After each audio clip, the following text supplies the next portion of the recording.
আসসালামু আলাইকুম। আজকে আমি এমন একজন ব্যক্তির বা মাজারের পাশে দাঁড়িয়ে আছি যার ইতিহাস আপনারা শুনলে সত্যি অবাক হয়ে যাবেন। আর ওনার ইতিহাস বাংলাদেশে খুবই গুরুত্বপূর্ণ। তো শুনুন, ওনার নাম হচ্ছেন হযরত শাহ সুলতান বলখি রহমতুল্লাহ আলাই ও মাহি সাওয়ার, যিনি আফগানিস্তানের একটা রাজবংশ থেকে যিনি বাংলাদেশে প্রথম মুসলিম সুফি সাধক ও প্রচারক হিসেবে আসেন। তিনি বাংলাদেশের ধর্মপ্রচার শুরু করেন।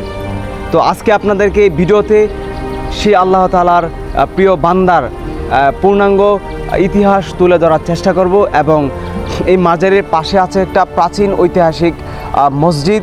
আর এই মাজারটাও মূলত প্রাচীন ঐতিহাসিক অনেক বছর পুরনো একটি মাজার। আজকে আপনাদেরকে সেই মাজারের পূর্ণাঙ্গ ইতিহাস তুলে ধরার চেষ্টা করব। ভিডিওটা শেষ পর্যন্ত দেখার অনুরোধ রইল। আউযু বিল্লাহি মিনাশ শাইতানির রাজিম। বিসমিল্লাহির রহমানির রহিম। আলিফ লাম মিম। তানজিলুল কিতাবি লা রাইবা ফীহি মির রাব্বিল আলামিন। বগুড়ার ঐতিহাসিক মহাস্থানগড় অঞ্চলে ইসলাম প্রচারের জন্য আগত অন্যতম প্রধান প্রখ্যাত আধ্যাত্মিক সাধক হলেন হযরত শাহ সুলতান বলখি মাহি সাওয়ার রহমতুল্লাহি আলাইহি। ঐতিহাসিক তথ্য অনুসারে তিনি বর্তমান আফগানিস্তানের বলখ রাজ্যের রাজপরিবারে জন্মগ্রহণ করেন।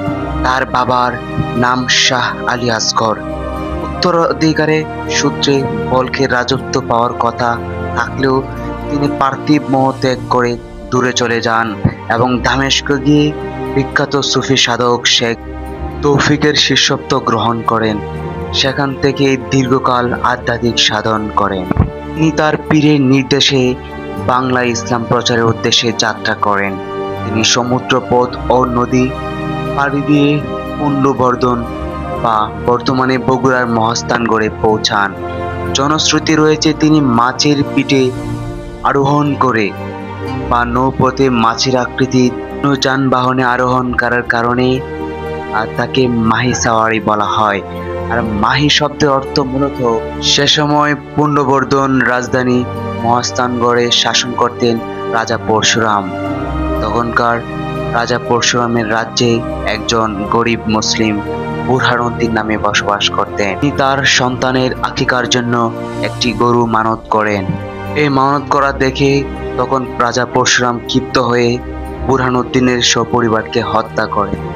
এই খবর শুনে ফকিরের বেশে শাহ সুলতান বলখি রহমতুল্লাহ আলাই ওনার সঙ্গী সাথীদের নিয়ে মন্ত্রী থেকে শুরু করে প্রজা সহ সেই শাহ সুলতান বলখি রহমতুল্লাহ আলাইয়ের ইসলামের দরদেলে যোগদান করে। তারপর রাজা পরশুরামের সাথে শাহ সুলতান বলখি রহমতুল্লাহ আলাইয়ের এক রক্তক্ষয়ী যুদ্ধ শুরু হয়। সেই যুদ্ধে রাজা পরশুরাম পরাজিত হয়।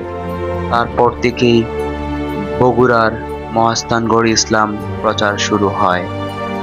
এভাবে দীর্ঘকাল এই মহাপুরুষ ইসলাম ধর্ম প্রচার করার উদ্দেশ্যে সুদূর চেষ্টা করে চলেছেন।